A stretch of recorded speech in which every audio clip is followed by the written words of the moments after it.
একটা ভুল সিদ্ধান্ত, একটা অপমান আর একটা অদেখা ভালোবাসা কখন যে মানুষের জীবনকে পুরো বদলে দেয় সেটা কেউ আগে থেকে বুঝতেই পারে না। হ্যালো বন্ধুরা, গত 2 পর্বে আমরা দেখেছি একটা মানুষের নীরব ভালোবাসার যুদ্ধ, চরম বাস্তবতা এবং ক্ষমতার অপব্যবহারের এক মহাযুদ্ধ, যা আপনাদের সম্পূর্ণ পুরনো চিন্তাভাবনাকে নাড়িয়ে দিয়েছে। আজকের এই পর্বে আমরা জানব গরিব মানুষের সম্মান আর এমন এক সম্পর্কের শুরু, যেটা শুরু হয়েছিল ঘৃণা দিয়ে, কিন্তু শেষ কোথায় গিয়ে দাঁড়াবে কেউ কল্পনাও করতে পারেনি। তাই ভিডিওটা স্কিপ না করে শেষ পর্যন্ত দেখুন। বন্ধুরা, আপনারা যারা এখনও ড্রিম বাংলা চ্যানেলটি সাবস্ক্রাইব করেননি, সাবস্ক্রাইব করে পাশেই থাকুন। আপনাদের লাইক, কমেন্ট এবং সাবস্ক্রাইব আমাদের নতুন নাটক তৈরি করতে উদ্দীপনা যোগায়। গ্রামের চারপাশটা একদম শান্ত হয়েছিল। মানুষ যে যার কাছে ব্যস্ত, কেউ মাঠে যাচ্ছে, কেউ বাজারে যাচ্ছে, কেউ ঘরের কাজ করছে, কিন্তু গ্রামের মানুষ জানতো না কয়েক মিনিটের মধ্যেও পুরো পরিবেশ বদলে যাবে। হঠাৎ চিৎকারের শব্দ, রকি ওকে ছেড়ে দে, না হলে মরে যাবে। চারিদিকে মানুষ দৌড়ে আসতে লাগলো। সবাই ওই অবাক হয়ে দেখলো রাগে আগুন হয়ে দাঁড়িয়ে আছে রকি। তার চোখে শুধু রাগ না, প্রতিশোধও ছিল। রাগ মানুষের বিচার করার ক্ষমতাকে কেড়ে নেয়, আর মানুষ যখন রাগের হতে বন্দী হয়ে যায় তখন ভুল হয়ে যায় সামনে কে আছে। রকি চিৎকার করে বলতে লাগলো, সেদিন আমার গায়ে হাত তুলেছিলি কেন? আবার আজ আমার বাড়িতে এসে আমার ভাইয়ের গায়ে হাত তুলতে এসেছিস। আজ তোকে শেষ করে দেব।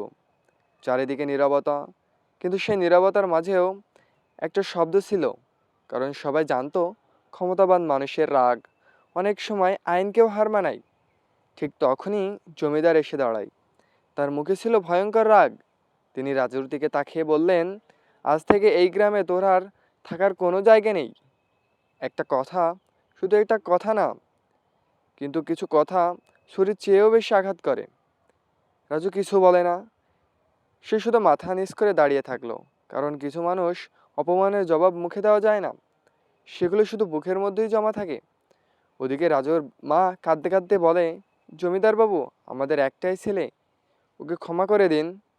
একজন মায়ের কান্না পৃথিবীর সবচেয়ে অসহায় কান্নাগুলোর মধ্যে একটা, কিন্তু ক্ষমতার সামনে অসহায় মানুষের কান্না অনেক সময় মূল্যহীন হয়ে যায়। রাজুর বাবা হাত জোড় করে দাঁড়িয়ে আছেন, চোখে পানি, মুখে কষ্ট, কিন্তু বাবারা তো এমনই হয়। নিজের ভেঙে পড়লেও পরিবারকে সামনে শক্ত হয়ে অভিনয় করতে হয়। জমিদার কিছুক্ষণ চুপ থেকে বললেন, শুধু তোর বাপ মায়ের মুখের দিকে তাকিয়ে আজ তোকে ছেড়ে দিলাম। রাজু মাথা নিচু করে চলে গেল, কিন্তু কেউ জানে না এই অপমান একদিন তার জীবন বদলে দেবে। ওইদিকে মাহি দূরে দাঁড়িয়ে সব দেখছিল। সে প্রথমে রাজুকে ভুল বুঝছিল, ভাবতো গরিব মানুষ মানেই হয়তো সুযোগ খোঁজে, কিন্তু ধীরে ধীরে তার ধারণা বদলে যেতে শুরু করো। কারণ মানুষ দূর থেকে দেখে বিচার করা সহজ, কিন্তু কাছ থেকে জানলে অনেক সত্য বদলে যায়। একদিন মাহি রাজুর বাড়িতে গেল। ছোট্ট একটা ঘর, ভাঙা দেওয়াল, সাধারণ জীবন, কিন্তু আশ্চর্যের বিষয়, সেই বাড়িতে টাকার অভাব থাকলেও ভালোবাসার কোনো অভাব ছিল না। মাহি চুপচাপ চারিদিকে তাকিয়ে থেকে ভাবতে লাগলো, সব সুখ কি শুধু বড় বাড়িতেই থাকে? সে রাজু যাবার কাপড় এবং তার বাবা মায়ের জন্য নিয়ে আসলো অমূল্য সম্পদ, ভালোবাসা থেকে, সম্মান থেকে, কিন্তু রাজু থেকে সেটা অন্যভাবে নিল। তার মনে হলো তাকে করুণা করা হচ্ছে। রাগে সে বলে উঠল, আমার গরিব বলে আমরা ভিখারি ভাবছেন?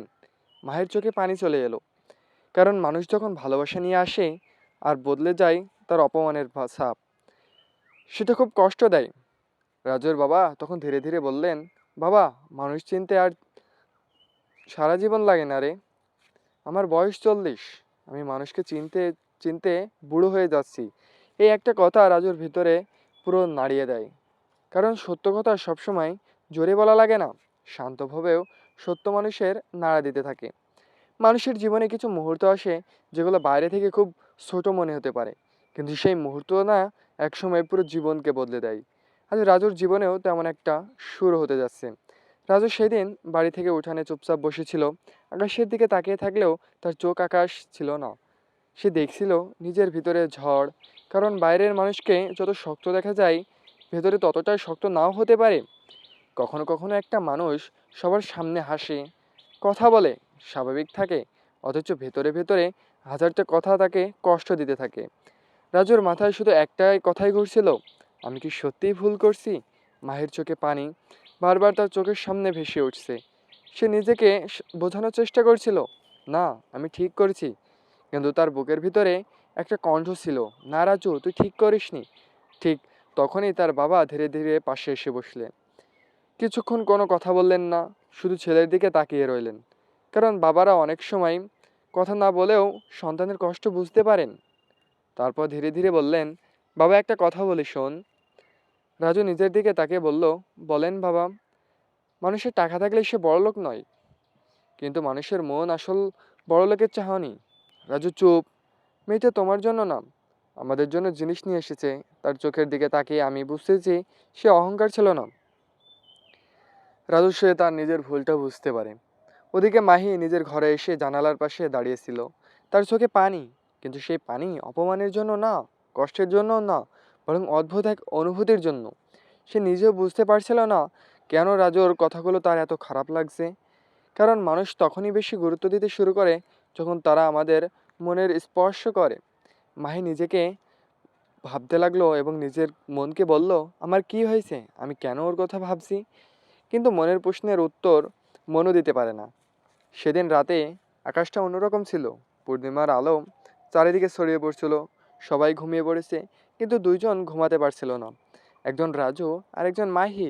একজন ভাবছে আমি কেন এমন কথা বললাম, আরেকজন ভাবছে ও কেন এমন আচরণ করলো। কিন্তু তাদের মনের দূরত্ব অনেক ছিল। পরদিন সকালে রাজু সিদ্ধান্ত নিল সে মাহির কাছে ক্ষমা চাইবে।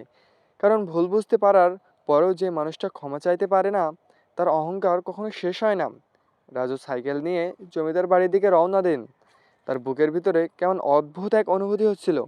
মনে হচ্ছিল কেউ যেন বুকের ভিতরে ঢোল বাজাচ্ছে। সে বাড়ির সামনে গিয়ে দাঁড়ালো, কিন্তু ভিতরে ঢোকার সাহস পাচ্ছিল না। ঠিক তখনই রামু কাকা বাইরে এলেন। আরে রাজু, তুই? রাজু তুই একটু লজ্জা পেয়ে বলল, মেম সাহেব আছে? রামু কাকা হঠাৎ চুপ হয়ে গেলেন। তার মুখটা কেমন যেন হয়ে গেল। রাজুর বুক ধুক ধুক করতে উঠল। কি হয়েছে রামু কাকা? রামু কাকা ধীরে ধীরে বললেন, মেম সাহেবরা সকালে শহরে চলে গেছেন। কথাটা শুনে রাজুর চারপাশটা থেমে গেল। মনে হলো চারিদিকে শব্দ হারিয়ে গেছে। সে শুধু একটা কথাই শুনলো, চলে গেছে। মানুষের ভালোবাসা এমনও হয় যে তার কোনো অর্থেই প্রকাশ করা যায় না, যা আমাদের সবসময়কে অস্থিরতা করে রাখে। ভালোবাসা সুন্দর যদি সেটা মানুষ ভালো হয়। মানুষ যখন কারোর গুরুত্ব বুঝতে শুরু করে, তখন অনেক সময় সে মানুষের কাছে থাকে না। রাজু ফাঁকা চোখে দাঁড়িয়ে রইল। সে মনে হচ্ছিল সে যেন সব কিছুই হারিয়ে ফেলেছে। বন্ধুরা, আগামী পর্বে খুব শীঘ্রই আসছে, পাশেই থাকুন সাবস্ক্রাইব করে।